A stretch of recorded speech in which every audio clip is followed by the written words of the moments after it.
غزوہ سے جب رسول اللہ صلی اللہ علیہ وسلم مدینہ واپس آنے لگے تو ایک منزل پر رات میں پڑاؤ کیا۔ حضرت عائشہ رضی اللہ تعالیٰ عنہ ایک بند ہودج میں سوار ہو کر سفر کرتی تھیں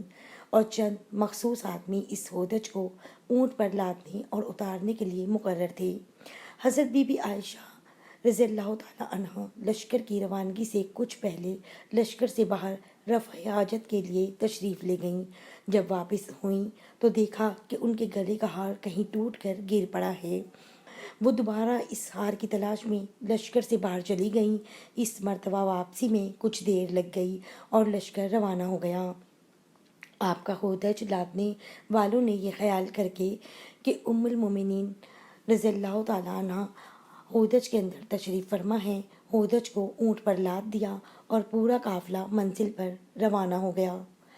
جب حضرت عائشہ منزل پر واپس آئیں تو یہاں کوئی آدمی موجود نہیں تھا۔ تنہائی سے سخت گھبرائیں۔ اندھیری رات میں اکیلے چلنا بھی خطرناک تھا، اس لیے وہ یہ سوچ کر وہیں لیٹ گئیں کہ جب اگلی منزل پر لوگ مجھے نہ پائیں گے تو ضرور ہی میری تلاش میں یہاں آئیں گے۔ وہ لیٹی لیٹی سو گئیں۔ ایک صحابی جن کا نام حضرت صفوان بن معطل رضی اللہ تعالیٰ عنہ تھا، وہ ہمیشہ لشکر کے پیچھے پیچھے اس خیال سے چلا کرتے تھے تاکہ لشکر کا گرا پڑا سامان اٹھاتے چلیں۔ وہ جب اس منزل پر پہنچے تو حضرت بی بی عائشہ رضی اللہ تعالیٰ عنہ کو دیکھا، اور چونکہ پردے کی آیت نازل ہونے سے پہلے وہ بارہا ام المومنین کو دیکھ چکے تھے، اس لیے دیکھتے ہی پہچان لیا اور انہیں مردہ سمجھ کر انا للہ و انا الیہ راجعون پڑھا۔ اس آواز سے وہ جاگ اٹھیں۔ حضرت صفوان رضی اللہ تعالیٰ عنہ نے فوراً ہی ان کو اپنے اونٹ پر سوار کر لیا اور خود اونٹ کی مہار تھام کر پیدل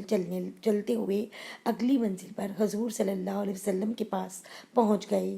منافقوں کے سردار عبداللہ بن ابی نے اس واقعے کو حضرت بی بی عائشہ رضی اللہ تعالیٰ عنہ پر تہمت لگانے کا ذریعہ بنا لیا اور خوب اس تہمت کا چرچا کیا، یہاں تک کہ مدینہ میں اس منافق نے اس شرمناک تہمت کو اس قدر اچھالا اور اتنا شور و غل مچایا کہ مدینہ میں ہر طرف اس افتراء اور تہمت کا چرچرا ہونے لگا، اور بعض مسلمان مثلاً حضرت حسان بن ثابت، حضرت مصطح بن اساسہ، حضرت حمنہ بن حجش نے بھی اس تہمت کو پھیلانے میں کچھ حصہ لیا۔ حضور اقدس صلی اللہ علیہ وآلہ وسلم کو اس تہمت سے بے حد رنج و صدمہ پہنچا اور مخلص مسلمانوں کو بھی انتہائی رنج و غم ہوا۔ حضرت بی بی عائشہ مدینہ پہنچتے ہی سخت بیمار ہو گئیں، پردہ نشین تو تھیں ہی صاحب فراش ہو گئیں، اور انہیں اس تہمت تراشی کی بالکل بھی خبر نہیں ہوئی۔ گو کہ حضور صلی اللہ علیہ وسلم کو حضرت بی بی عائشہ کی پاک دامنی کا پورا علم و یقین تھا، مگر چونکہ اپنی بیوی کا معاملہ تھا اس لیے آپ صلی اللہ علیہ وسلم نے اپنی طرف سے اپنی بیوی کی بارات اور پاک دامنی کا اعلان کرنا مناسب نہیں سمجھا اور وحی الہی کا انتظار فرمانے لگے۔ اس درمیان میں آپ صلی اللہ علیہ وسلم اپنے مخلص اصحاب سے اس معاملے میں مشورہ فرماتے رہے تاکہ ان لوگوں کے خیالات کا پتہ چل سکے۔ چنانچہ حضرت عمر رضی اللہ تعالیٰ عنہ سے جب آپ صلی اللہ علیہ وسلم نے اس تہمت کے بارے میں گفتگو فرمائی تو انہوں نے عرض کیا، یا رسول اللہ، یہ منافق یقیناً جھوٹے ہیں، اس لیے کہ جب اللہ تعالیٰ کو یہ گوارا نہیں ہے کہ آپ صلی اللہ علیہ وآلہ وسلم کے جسم اطہر پر ایک مکھی بھی بیٹھ جائے، کیونکہ مکھی نجاستوں پر بیٹھتی ہے، تو بھلا جو عورت ایسی برائی کی مرتکب ہو، خداوند قدوس کب اور کیسے برداشت فرمائے گا کہ وہ آپ صلی اللہ علیہ وسلم کی زوجیت میں رہ سکیں۔ حضرت عثمان غنی رضی اللہ تعالیٰ عنہ نے کہا کہ یا رسول اللہ، جب اللہ تعالیٰ نے آپ کے سایہ کو زمین پر نہیں پڑنے دیا تاکہ اس پر کسی کا پاؤں نہ پڑ سکے، تو بھلا اس معبود برحق کی غیرت کب یہ گوارا کرے گی کہ کوئی انسان آپ صلی اللہ علیہ وسلم کی زوجہ محترمہ کے ساتھ ایسی قباحت کا مرتکب ہو سکے۔ حضرت علی رضی اللہ تعالیٰ عنہ نے یہ گزارش کی کہ یا رسول اللہ صلی اللہ علیہ وسلم، ایک مرتبہ آپ کی نالین اقدس میں نجاست لگ گئی تھی تو اللہ تعالیٰ نے حضرت جبرائیل علیہ السلام کو بھیج کر آپ صلی اللہ علیہ وسلم کو خبر دی کہ آپ اپنی نالین اقدس کو اتار دیں۔ اس لیے حضرت بی بی عائشہ معاذ اللہ اگر ایسی ہوتی تو ضرور اللہ تعالیٰ آپ پر وحی نازل فرماتا کہ آپ ان کو اپنی زوجت سے نکال دیں۔ حضرت ابو ایوب انصاری رضی اللہ تعالیٰ عنہ نے جب اس تہمت کی خبر سنی تو انہوں نے اپنی بیوی سے کہا کہ اے بیوی، تو سچ بتا، اگر صفوان بن معطل رضی اللہ تعالیٰ عنہ کی جگہ میں ہوتا تو کیا یہ تو گمان کر سکتی ہے کہ میں حضور صلی اللہ علیہ وسلم کی حرم پاک کے ساتھ ایسا کر سکتا تھا؟ تو ان کی بیوی نے جواب دیا کہ اگر حضرت عائشہ رضی اللہ تعالیٰ عنہ کی جگہ میں رسول اللہ کی بیوی ہوتی تو خدا کی قسم میں کبھی ایسی خیانت نہیں کر سکتی تھی۔ تو پھر حضرت عائشہ جو مجھ سے لاکھوں درجے بہتر ہیں اور حضرت صفوان بن معطل رضی اللہ تعالیٰ عنہ جو بدرجہ تم سے بہتر ہیں، کیوں کر ممکن ہے کہ یہ دونوں ایسی خیانت کر سکتے ہیں؟ بخاری شریف کی روایت ہے کہ حضور صلی اللہ علیہ وآلہ وسلم نے اس معاملے میں حضرت علی اور اسامہ رضی اللہ تعالیٰ عنہ سے جب مشورہ طلب فرمایا تو حضرت اسامہ رضی اللہ تعالیٰ عنہ نے برجستہ کہا کہ یا رسول اللہ، وہ آپ کی بیوی ہیں اور ہم انہیں اچھی ہی جانتے ہیں۔ اور حضرت علی رضی اللہ تعالیٰ عنہ نے یہ جواب دیا کہ یا رسول اللہ صلی اللہ علیہ وسلم، اللہ تعالیٰ نے آپ پر کوئی تنگی نہیں ڈالی ہے، عورتیں ان کے سوا بہت ہیں، اور آپ صلی اللہ علیہ وآلہ وسلم ان کے بارے میں ان کی لونڈی سے پوچھ لیں، وہ آپ سے سچ مچ کہہ دیں گی۔ حضرت بریرہ رضی اللہ تعالیٰ عنہ سے جب آپ نے سوال فرمایا تو انہوں نے عرض کیا، یا رسول اللہ، اس ذات پاک کی قسم جس نے آپ کو رسول برحق بنا کر بھیجا ہے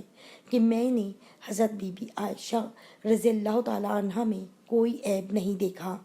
ہاں، اتنی بات ضرور ہے کہ وہ ابھی کم سن لڑکی ہیں، وہ گوندا ہوا آٹا چھوڑ کر سو جاتی ہیں اور بکری آ کر کھاد ڈالتی ہے۔ پھر حضور صلی اللہ علیہ وسلم نے اپنی زوجہ محترمہ حضرت زینب بنت حجش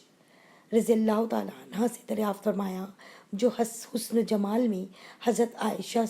کے مثل تھیں، تو انہوں نے قسم کھا کر یہ عرض کیا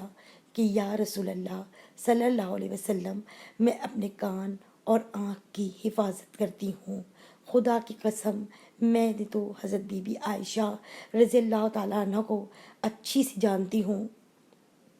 حضرت عائشہ سفر سے آتے ہی بیمار ہو کر صاحب فراش ہو گئیں، اس لیے وہ اس بہتان کے طوفان سے بالکل ہی بے خبر تھیں۔ جب انہیں مرض سے کچھ صحت حاصل ہوئی، وہ ایک رات حضرت ام مستہ صحابیہ رضی اللہ تعالیٰ عنہ کے ساتھ رفع حاجت کے لیے صحرا میں تشریف لے گئیں، تو ان کی زبانی انہوں نے اس دل خراش روح فرساں خبر کو سنا، جس سے انہیں بڑا دھچکا لگا اور وہ شدت رنج و غم سے نڈھال ہو گئیں اور ان کی بیماری میں مزید اضافہ ہو گیا۔ وہ دن رات بلک بلک کر روتی رہیں۔ آخر جب ان سے یہ صدمہ جاں کا برداشت نہ ہو سکا تو وہ حضور صلی اللہ علیہ وسلم سے اجازت لے کر اپنی والدہ کے گھر چلی گئیں اور اس منحوس خبر کا تذکرہ اپنی والدہ سے کیا۔ ماں نے کافی تسلی دی، تشفی دی، مگر یہ برابر لگاتار روتی ہی رہیں۔ اسی حالت میں ناگہاں حضور صلی اللہ علیہ وآلہ وسلم تشریف لائے اور فرمایا کہ اے عائشہ رضی اللہ تعالیٰ عنہ، تمہارے بارے میں ایسی ایسی خبر اڑائی گئی ہے کہ اگر تم پاک دامن ہو اور یہ خبر جھوٹی ہے تو ان قریب خداوند تعالیٰ تمہاری برات کا بذریعہ وحی اعلان فرما دے گا، ورنہ تم توبہ استغفار کر لو، کیونکہ جب کوئی بندہ خدا سے توبہ کرتا ہے اور بخشش مانگتا ہے تو اللہ تعالیٰ اس کے گناہوں کو معاف فرما دیتا ہے۔ حضور صلی اللہ علیہ وسلم کی یہ گفتگو سن کر حضرت عائشہ رضی اللہ تعالیٰ عنہ کے آنسو بالکل تھم گئے اور انہوں نے اپنے والد حضرت ابوبکر صدیق رضی اللہ تعالیٰ عنہ سے کہا کہ آپ صلی اللہ علیہ وسلم کا جواب دیجیے۔ تو انہوں نے فرمایا کہ خدا کی قسم میں نہیں جانتا کہ حضور صلی اللہ علیہ وسلم کو کیا جواب دوں۔ پھر انہوں نے ماں سے جواب دینے کی درخواست کی تو ان کی ماں نے بھی یہی کہا۔ پھر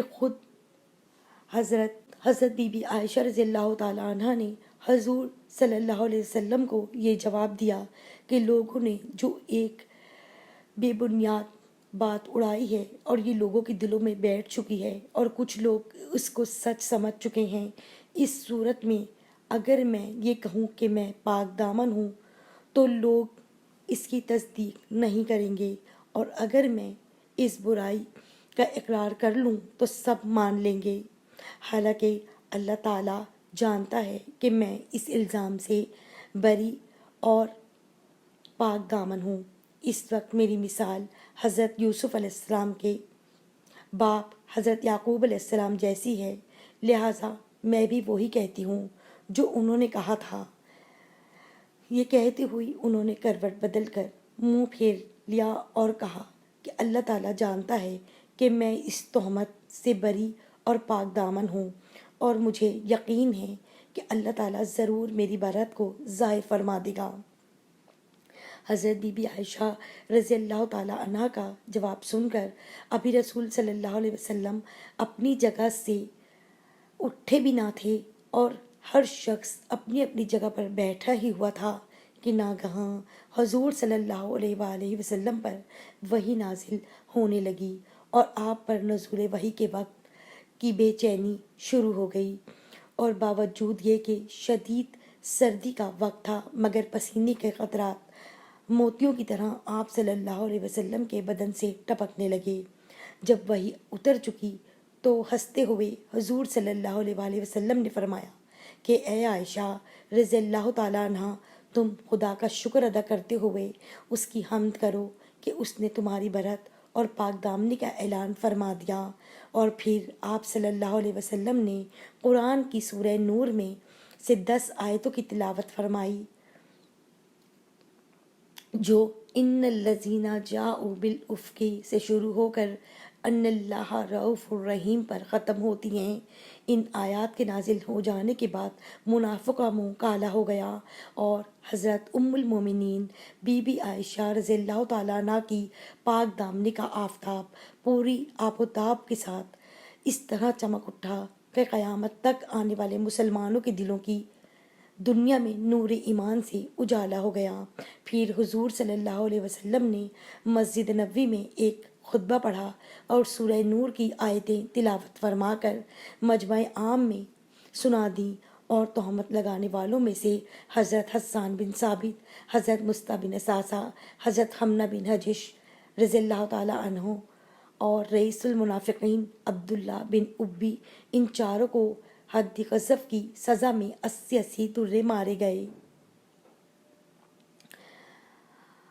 شارح بخاری علامہ کرمانی علیہ رحمۃ اللہ نے فرمایا کہ حضرت بی بی عائشہ رضی اللہ تعالیٰ عنہ کی برات اور پاک دامنی قطعی و یقینی ہے، جو قرآن سے ثابت ہے۔ اگر کوئی اس میں ذرہ برابر بھی شک کرے تو وہ کافر